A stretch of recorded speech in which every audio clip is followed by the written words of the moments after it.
Olá, estudantes, bem-vindos a mais uma aula aqui no Se Liga na Educação. Eu sou Ziza, sua professora de Geografia. Conosco nós teremos a intérprete de Libras, Aline Antunes. Olá, Aline, tudo bem com você? Muito bem. Vamos começar, hein?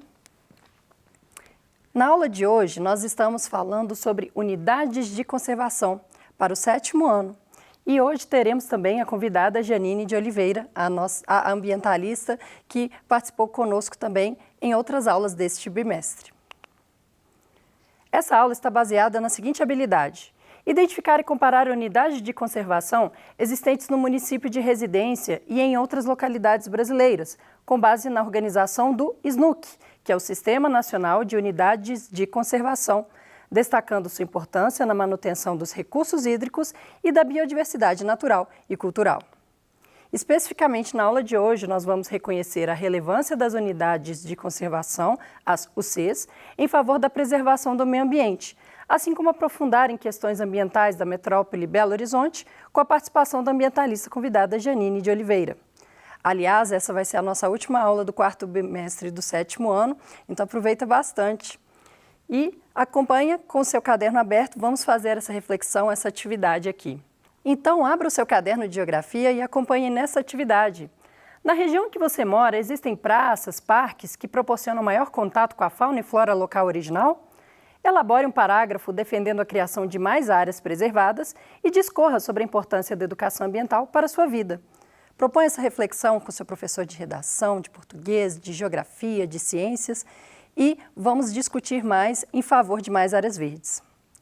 Para essa aula, nós preparamos uma visita, nós vamos para o Parque Estadual Serra do Rola Moça e lá vamos encontrar a nossa convidada. Vamos lá?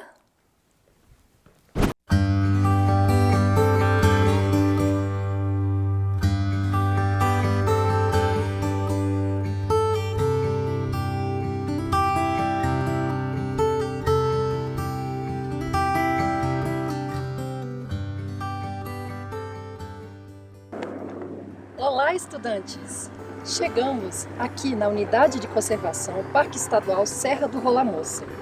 Fica em Belo Horizonte, assim como a cidade de Nova Lima, Ibirité e Brumadinho.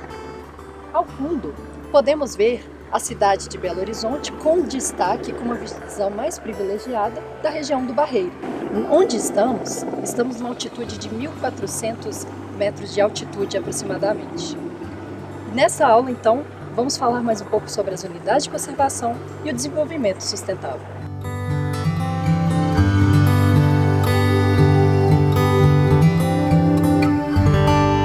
Para esta aula, estudantes, eu convido a ambientalista e professora social Janine Oliveira. Janine, obrigada por aceitar o nosso convite. Obrigada a vocês. Olá, alunos. Estamos aqui no Parque Estadual da Serra do Rola Moça, um pedaço importante da Serra do Curral e que mantém, os mananciais de água da área mais adensada de Minas Gerais, que é a região metropolitana de Belo Horizonte.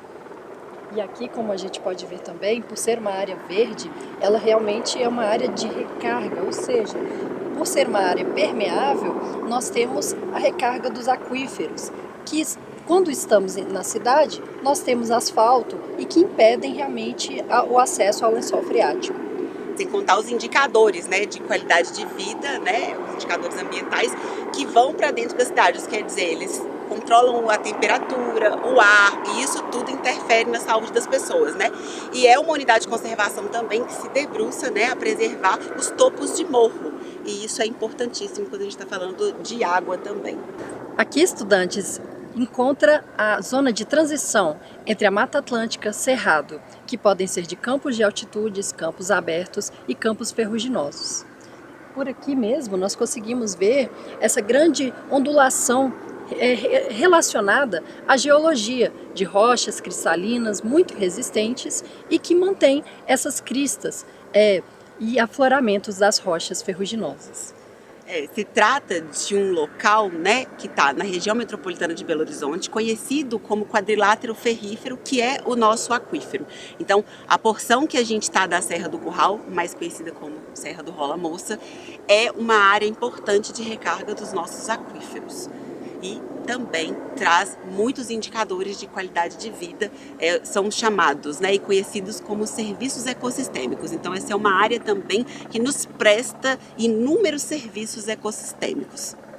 É importante a gente mencionar que aqui é uma área de recarga para os mananciais de toda a região metropolitana de Belo Horizonte. Especificamente, aqui é uma área muito adensada populacionalmente.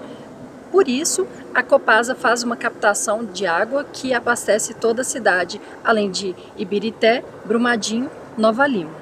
Como a gente já disse no início, né, essa é uma das unidades de conservação mais importantes para o estado de Minas Gerais. E isso se dá também pela diversidade que a gente tem aqui. A gente encontra, né, diversos tipos de biomas e seres, né, que só conseguem sobreviver exatamente a essa diversidade.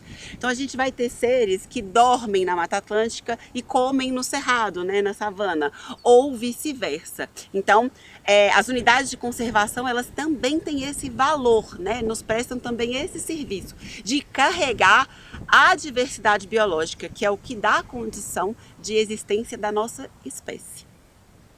Uma questão é a gente pensar, por exemplo, uma planta, ela vai depender das condições da altitude, o tipo de alimento desse ser vivo, se vai ser a frutinha, se vai ser um ovinho de uma cobra, de alguma coisa assim.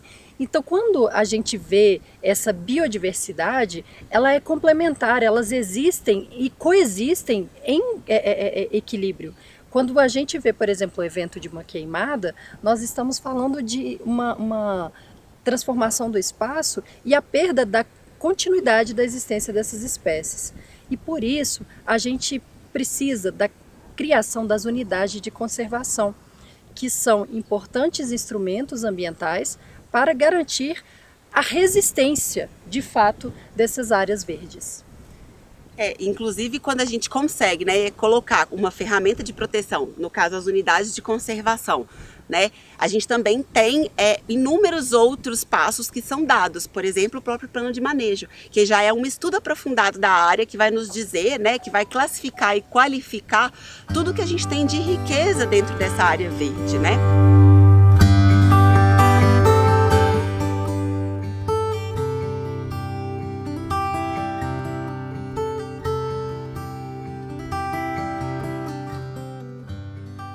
Quando vemos um parque bem preservado, com o objetivo de uma educação ambiental, a gente tem até a possibilidade de um banquinho, né, Janine? Aproveitar o mirante, este mesmo é o Mirante Três Pedras, que muitas pessoas vêm para aproveitar essa vista, fazer fotografias, andar de bicicleta, mas ao mesmo tempo isso não é o suficiente para impedir esses impactos ambientais.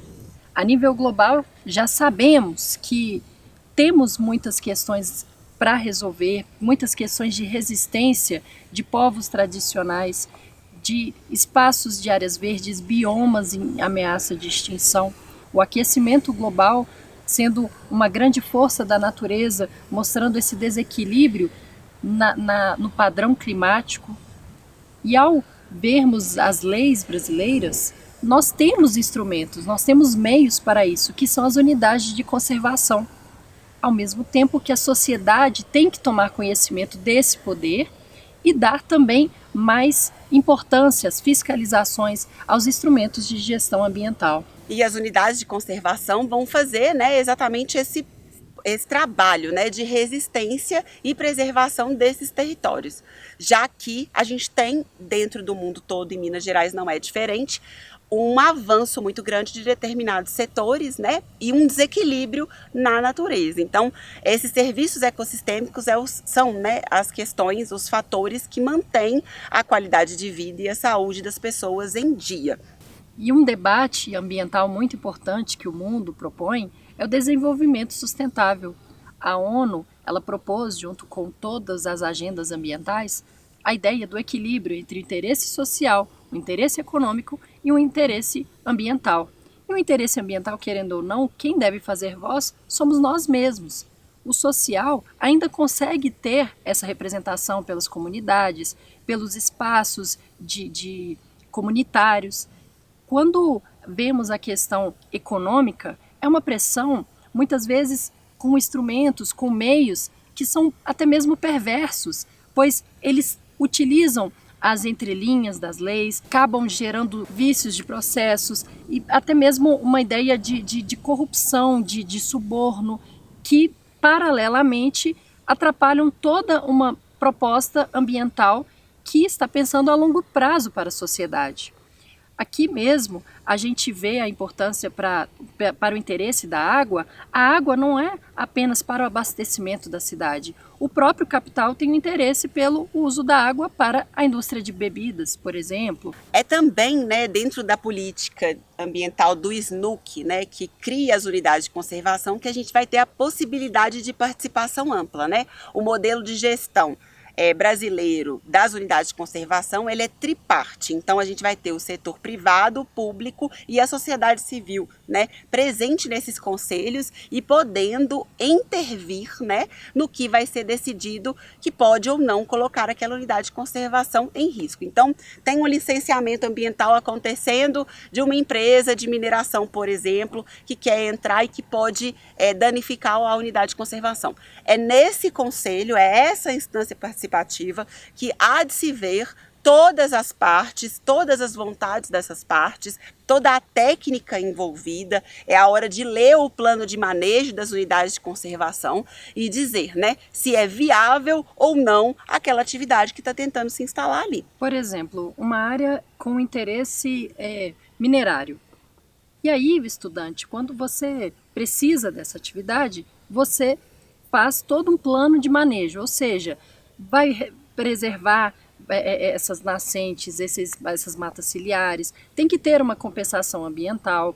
Esse plano de manejo tem que mostrar quais estruturas, como que vai fazer com que continuem preservando essas áreas, quanto dos recursos a longo prazo eles pretendem utilizar. E ao fazerem essa proposta, os conselhos eles vão analisar. Então não existe uma regra padrão, cada caso sempre vai ser estudado a depender das vozes que estiverem presentes nesses conselhos consultivos, né? Não, e isso é importantíssimo, porque é a única instância que a gente de fato tem algum poder de voz, né? A gente, digo, sociedade civil.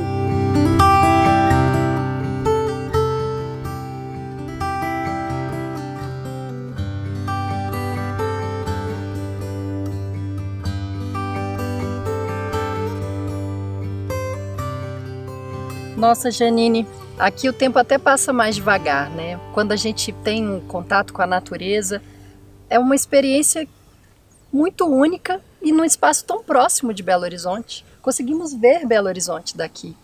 E é de graça. Exatamente. Qualquer um, né, que quiser vir visitar o parque pode vir. As unidades de conservação a nível estadual estão todas reabertas, as municipais também. E é muito importante para a saúde das pessoas, essa convivência mais próxima mesmo da natureza. Isso que integra a gente, né, ao planeta e que dá qualidade de vida e saúde a gente. Pesquisa e lazer. Aqui a gente pode ver, por exemplo, muitas pesquisas sendo feitas por biólogos, geógrafos, turismólogos, que acompanham e publicam de grande relevância pesquisas que podem ser ampliadas a nível nacional. Inclusive por causa dessas pesquisas que a gente sabe da importância e da relevância. A gente precisa inclusive de mais pesquisas acontecendo. E para além dessas pesquisas, a gente também tem o Centro Integrado aqui de Prevenção ao Incêndio, né? Que nos ajuda muito. A gente tem cachoeiras, inúmeras trilhas que a gente pode fazer andando, de bicicleta. Então é um lugar mesmo que é próprio para o encontro, né?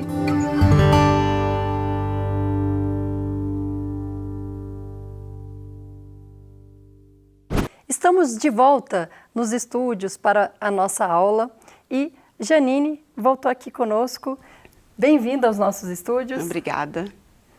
Então, vamos continuar a nossa conversa sobre as unidades de conservação. Aqui nós vemos que o SNUC, né, que é o Sistema Nacional das Unidades de Conservação, eles foram regulamentados no ano 2000. Olha que recente que é essa lei, né, Janine?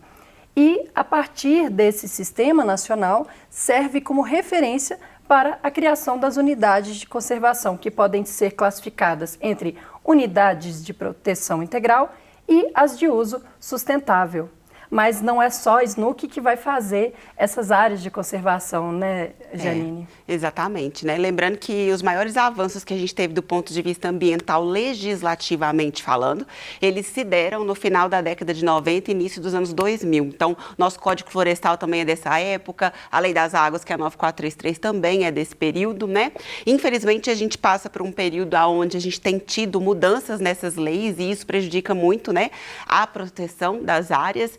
E é importante também a gente ressaltar que dentro, né, das unidades de conservação você vai ter os conselhos deliberativos e que esses conselhos eles podem ser deliberativos ou consultivos. Em sua maior parte, os conselhos das unidades de conservação, eles são consultivos.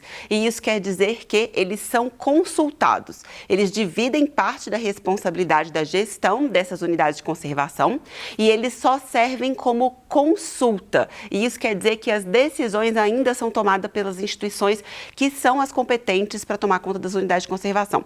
Então, só para exemplificar, ali a gente estava no Parque Estadual da Serra do Rola Moça, ele é estadual. No estado de Minas Gerais, quem faz a gestão desse parque é o IEF, o Instituto Estadual de Floresta. Se ele fosse nacional, seria o ICMBio, né? E lembrando que o poder de polícia para essa unidade de conservação também é exercido ou pela Polícia Ambiental ou pelo IBAMA. Sim, e uma coisa interessante também, ao trazer a Janine ela atua ativamente em várias pautas, né? Como, por exemplo, como sociedade civil, a gente pode acompanhar e cobrar, por exemplo, do Ministério Público, Janine. A participação do Ministério Público é muito importante na tentativa de regular, né, as forças do Estado, né, os poderes dentro do Estado instituído do Brasil. Eu sou conselheira e ocupo a cadeira da sociedade civil em algumas unidades de conservação a nível estadual. E isso quer dizer que lá eu levo a palavra e a força da voz da população organizada, né? Porque também só se permite a participação da sociedade civil organizada. Isso quer dizer que você tem que estar instituído em algum CNPJ. Certo. Ou seja, se você se identifica com a pauta ambiental, você pode também ser uma pessoa que vai representar esses movimentos. Como nós mencionamos, o setor da sociedade, né, no desenvolvimento sustentável, a parte do meio ambiente, quem defende somos nós. Não vai ser a empresa sozinhas, a gente também tem que acompanhar se elas estão sendo responsáveis com o desenvolvimento sustentável. As próprias comunidades também têm que ter instrumentos, apoio do Estado, para que elas também conheçam seus direitos e conquistem mais voz e mais direitos também. Observar outras legislações que caminham em conjunto, tipo a OIT, que é uma legislação internacional que o Brasil é signatário e que obriga a gente a consultar, por exemplo, comunidades tradicionais. Isso. E como, por exemplo, a gente pode ver dentro da SNUC, nós temos as unidades de proteção integral, que enquadram as estações ecológicas, reserva biológica, parque nacional, monumento natural, refúgio de vida silvestre. Será que na sua cidade você identifica alguma dessas nomenclaturas? As unidades de uso sustentável, como as áreas de proteção ambiental, as áreas de relevante interesse ecológico, floresta nacional, reserva extrativista, reserva de fauna, reserva de desenvolvimento sustentável e reserva particular do patrimônio natural, que pode ser tanto com uma finalidade para uma educação ambiental, para você poder vivenciar essas áreas e preocupar com essa preservação, assim como você também pode ter uma área mais fechada e que a ciência que vai ter autorizações específicas, né? Biólogos, geógrafos, geólogos, cientistas sociais, pois essas áreas de preservação, se a gente, por exemplo, não isola, às vezes alguma espécie endêmica vai se tornar extinta e que vai gerar uma consequência enorme também no meio ambiente, aquele ecossistema, além de ser uma perda, né, de vidas, de possibilidades de que a ciência ainda não descobriu, né? Então, essa aula nós tivemos o objetivo de falar sobre as unidades de conservação em favor da preservação do meio ambiente, lembrando que quando a unidade de conservação existe como lei, como algo regulamentado, nós temos a garantia. Não é uma ideia, por exemplo, de algo ser reservado para depois ser explorado.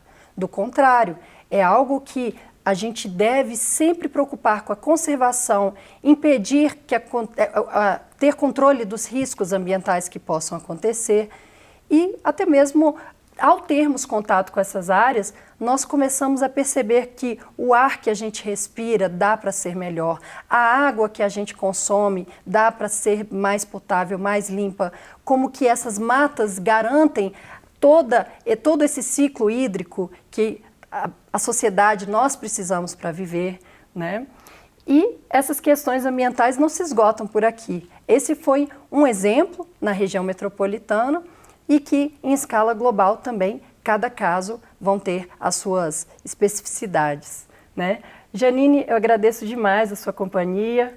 Se você tiver mais alguma consideração, fica à vontade. Não, é isso, alunos, e sempre refletir quando a gente estiver dialogando sobre esse tipo de tema, né? Porque existem áreas que têm que ser reservadas mesmo, prioritariamente, para a preservação. E isso em nome de toda a vida que existe aqui na região metropolitana de Belo Horizonte ou qualquer outra área adensada do mundo. É isso, muito obrigada, alunos, muito obrigada, Ziza. E essas são as nossas referências bibliográficas.